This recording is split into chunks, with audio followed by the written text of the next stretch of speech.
A legion of nearly 1,000 jihadi brides are set to return to the West as the caliphate collapses, bringing with them a dangerous new wave of terror. Brussels fears the decline of ISIS and its territories is prompting women and their children to flee the Middle East and relocate in the West. A report by EU border agency Frontex warns the threat is evolving and that it is hard to assess the long-term threat of widowed wives and orphan children. It comes amid a frightening trend of women having sought more active roles in jihad following the rise of IS. Several women were involved in a plot to attack Notre Dame Cathedral in September 2016.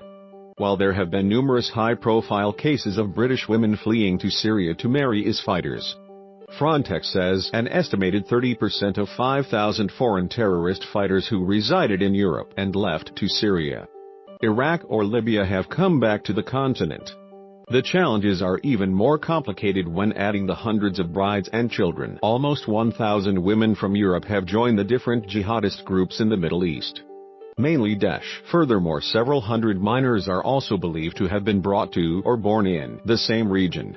One-time punk rocker Sally Jones from Kent fled to Syria with her son in 2013 before becoming a recruiter for the terror group. She was killed by a Predator missile near the border of Iraq and Syria as she tried to flee the group's stronghold in Raqqa.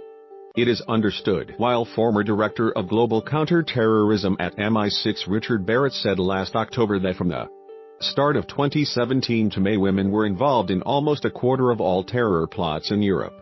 Women have become so prominent within jihadi campaigns that Al-Qaeda released a propaganda magazine in December aimed solely at women. The magazine, called by Tuki, translated as Your Home, advises women on how best to support their husbands, including always greeting him with a smile. Tell me where the freak's at.